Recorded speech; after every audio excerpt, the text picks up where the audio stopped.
తను చనిపోతున్నానని తెలిసి భర్తకి ఇంకొక పెళ్లి చెయ్యాలి అని అనుకుంది సరోజ. కానీ తన భర్త చేసిన పనికి తను చనిపోయేంత పని అయిందని చెప్పేసి అంటోంది. అసలు తనకు వచ్చినటువంటి బాధ ఏంటో తన్నే అడిగి తెలుసుకుందాం. నాకు గత 2 సంవత్సరాల నుంచి అనారోగ్యంగా ఉంది మేడం.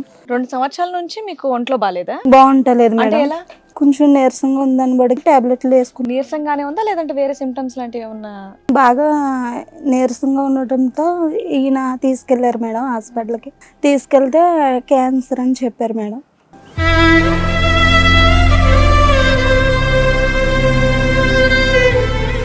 బాగా సీరియస్ అయిపోయింది నా పరిస్థితి. అయిపోతే బాబు కోసం ఇతని కోసం ఆలోచించాను మేడం. నేను చనిపోతే వీళ్ళు ఏమైపోతారన్న భయంతో ఇంతో ఒక ప్రామిస్ చేయించుకున్నాను మేడం. నేను చనిపోతే వేరే మ్యారేజ్ చేసుకోమని అడిగాను మేడం. అప్పుడు అని అంటే అప్పుడు నేను ఈయన ఫోటోలు ఫోన్లో పెట్టాను మేడం. ఈయనకి ఇంత జాబు మ్యారేజ్ కావాలి అమ్మాయి ఉంటే చూడమని. అసలు చనిపోతావని ఎందుకు అనుకున్నావు? ఈ రోజున క్యాన్సర్ చాలా వాటికి క్యూర్ ఉంది, ట్రీట్మెంట్లతో కవర్ అవుతున్నాయి.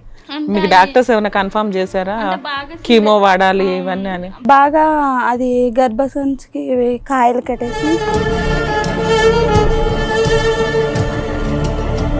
నేను ముందే చెప్పాను మేడం తనకి ఇలా పరిస్థితి దూరంగా ఉండాలి, నేను చనిపోయిన తర్వాత ఇద్దరు పెళ్లి చేసుకోవాలని ముందే ప్రామిస్ చేయించుకున్నాను. చనిపోయిన తర్వాత అమ్మా, ముందు కదా? అవును సార్.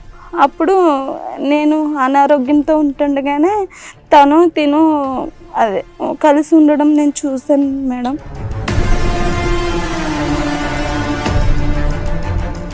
డాక్టర్ గారు 2 సంవత్సరాల్లో చనిపోతారని చెప్పారు కదా, అప్పటి నుంచి కంటిన్యూస్గా ఎలాగా చనిపోతాను అనేసి అంటే వెబ్సైట్లు అంట saadi.com ఇట్లోట నా గురించి పెళ్లి. సరే, అప్పుడు మీ ఆవిడ గొప్పతనం ఏంటో నీకు అర్థం అవ్వాలి కదా. ఏదో ఒక అమ్మాయిని తీసుకొచ్చింది, ఆవిడ మనశ్శాంతి కోసమన్నా మీరు ఆగాలిగా. అంత ఒళ్ళు కొవ్వెక్కి ఎందుకు కమిట్ అయిపోయారు? ఫిజికల్ రిలేషన్ ఎందుకు పెట్టుకున్నావా అని అడుగుతున్నా. ఫిజికల్ రిలేషన్ అంటే ఆ టైం అన్ఎక్స్పెక్టెడ్ అనుకోకుండా జరిగిపోయింది.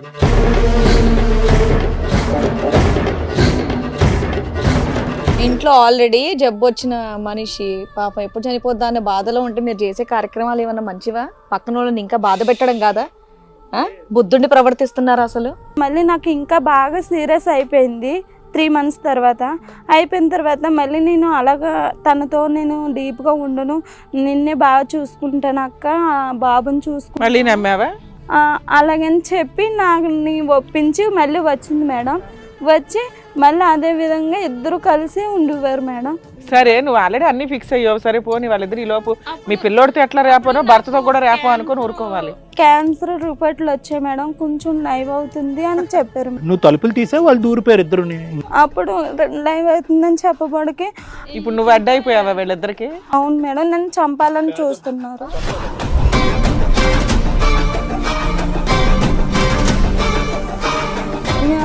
నీకు ఎవరైనా కనిపిస్తున్నారా, చనిపోయే ముందు ఎవరైనా కనిపిస్తారంట కదా, అలా నీకు ఎవరైనా కనిపిస్తున్నారా అని అడుగుతుంది మేడం.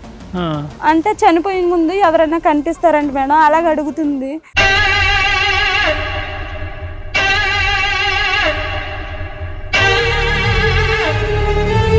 నమస్తే, ఇది కథ కాదు జీవితం కార్యక్రమానికి స్వాగతం. మరి ఈ కార్యక్రమంలో మనతో పాటు ఉన్నారు ప్రముఖ హైకోర్టు అడ్వకేట్ రమ్యాకుల గారు. నమస్తే మేడం. నమస్తే అండి. ప్రముఖ సైకియాట్రిస్ట్ డాక్టర్ కళ్యాణ్ చక్రవర్తి గారు. నమస్తే సార్. సరోజ గారు ఇక్కడ ఒక చిన్న సమస్యతో రావడం అనేది జరిగింది. అసలు తనకి ఎలాంటి సమస్య వచ్చింది అనేది అడిగి తెలుసుకుందాం. నమస్తే అండి సరోజ గారు, ఎక్కడి నుంచి వస్తున్నారు? కాకినాడ మేడం. కాకినాడ నుంచి. చెప్పండి, ఇక్కడి వరకు రావడానికి ఏంటి కారణం? కారణం అంటే మేడం మా ఆయన గురించి. మీ వారి గురించి? అవును మేడం. ఏంటి మీది love marriage arranged marriage? Arrange marriage. పెళ్ళి ఎంతకాలం అవుతుంది? పెళ్ళి 8 సంవత్సరాలు. 8 సంవత్సరాలు అవుతుంది. పిల్లలు ఉన్నారా? బాబు ఉన్నాడు మేడం. ఒక బాబు ఉన్నాడు. ఓకే, చెప్పండి మీ సమస్య ఏంటి? నాకు గత 2 సంవత్సరాల నుంచి అనారోగ్యంగా ఉంది మేడం. అంటే మెడికల్ షాప్ దగ్గరికి వెళ్ళి మెడిసిన్ చేసేసుకుంటున్నాను, డాక్టర్ దగ్గరికి వెళ్ళలేదు. అలాగే ఆరోగ్యం కొంచెం ప్రాబ్లంగా ఉంది. 2 సంవత్సరాల నుంచి మీకు ఒంట్లో బాలేదా? బాగుంటలేదు అంటే మేడం. ఎలా? అంటే కొంచెం నీరసంగా ఉందని బడికి మెడికల్ షాప్ దగ్గరికి వెళ్ళి టాబ్లెట్లు వేసుకుని. నీరసంగానే ఉందా లేదంటే వేరే సిమ్టమ్స్ లాంటివి ఏమన్నా? కొంచెం బాగా నీరసంగా ఉండటంతో ఈయన తీసుకెళ్లారు మేడం హాస్పిటల్కి. తీసుకెళ్తే క్యాన్సర్ అని చెప్పారు మేడం. తెలియకుండా 2 సంవత్సరాల నుంచి మెడిసిన్స్ కంటిన్యూటీగా చేశాను మేడం. చేస్తే అప్పుడు క్యాన్సర్ కడుపులో కాయలు ఉన్నాయని చెప్పారు మేడం.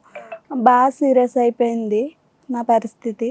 అయిపోతే బాబు కోసం ఇతని కోసం ఆలోచించాను మేడం. నేను చనిపోతే వీళ్ళు ఏమైపోతారన్న భయంతో ఇంతో ఒక ప్రామిస్ చేయించుకున్నాను మేడం. నేను చనిపోతే వేరే మ్యారేజ్ చేసుకోమని అడిగాను మేడం. Okay okay. అడిగితే అప్పుడు ఈయన ఒప్పుకోలేదు. ఒప్పుకోకపోతే నేను ఒప్పించాను.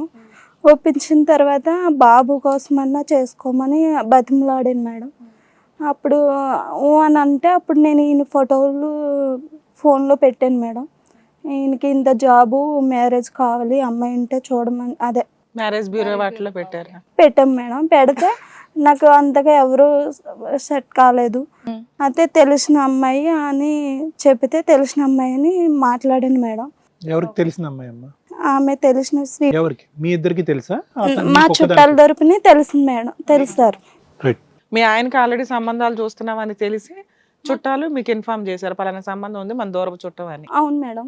చేస్తే స్వీటీని పిలిపించి అది మాట్లాడాను మేడం. నా పరిస్థితి ఇది, నాకు ఇలాగా అనారోగ్యంగా ఉంది, నేను చనిపోయిన తర్వాత మీ ఇద్దరు మ్యారేజ్ చేసుకోవాలని ముందే చెప్పాను మేడం.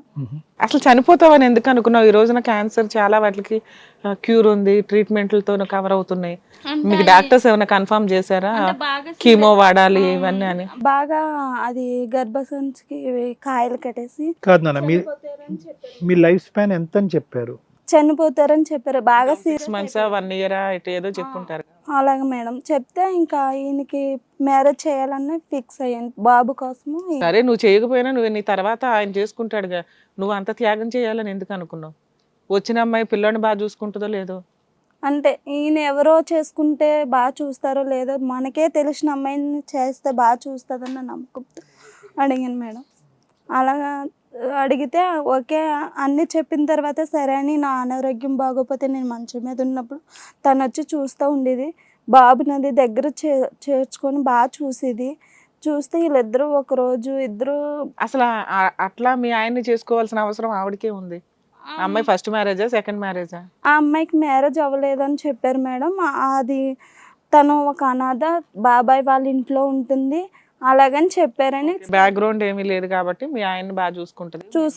ఈ లోపు నువ్వేంటి మీ పిల్లోడు ఏంటి అలవాటు అవుతుంది కదా అని అలాగని అనుకున్నాను మేడం. అనుకుంటే నేను ముందే చెప్పాను మేడం తనకి, ఇలా పరిస్థితి దూరంగా ఉండాలి, నేను చనిపోయిన తర్వాత ఇద్దరు పెళ్లి చేసుకోవాలని ముందే ప్రామిస్ చేయించుకున్నాను. చనిపోయిన తర్వాత అమ్మా? ముందు కదా? అవును సార్. వీళ్ళు ముందే కమిట్ అయినట్టు. సరే, ఏమైందమ్మా?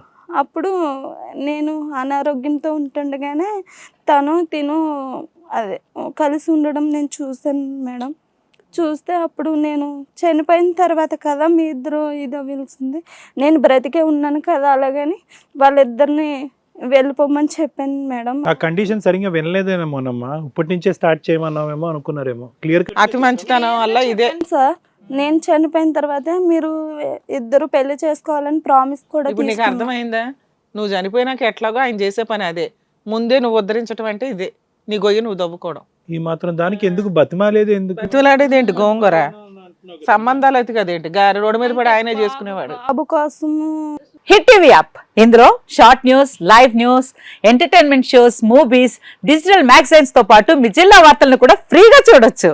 ఇంకెందుకు ఆలస్యం, వెంటనే హిట్ టీవీ యాప్ ని డౌన్లోడ్ చేసుకుని ఫ్రీగా ఎంటర్టైన్మెంట్ పొందండి. Hit TV app. Hit TV app. Please download hit TV app. Hit TV app ని ఫ్రీగా డౌన్లోడ్ చేసుకొని ఎంజాయ్ చేయండి. మీకు నచ్చిన ఎంటర్టైన్మెంట్ కోసం హిట్ టీవీ యాప్ ని ఫ్రీగా డౌన్లోడ్ చేసుకొని ఎంజాయ్ చేయండి. హిట్ టీవీ యాప్ ని డౌన్లోడ్ చేసుకుని ఆస్వాదించండి, ఆశీర్వదించండి. ఇంతమంది సెలబ్రిటీలు హిట్ టీవీ యాప్ ని డౌన్లోడ్ చేసుకోండి అని చెప్తున్నారంటే ఎంత మంచి యాప్ ఆలోచించండి. అమెరికా అమెరికా అమెరికా అమెరికాలో చదవాలనుకునే వాళ్ళకి విశ్వసనీయమైన పేరు మన శౌర్య కన్సల్టెన్సీ. UK లో 1 year masters. UK లో 1 year masters. 2 years work permit up to 5 years visa. Contact Saurya Consultancy. Contact 89851 89851.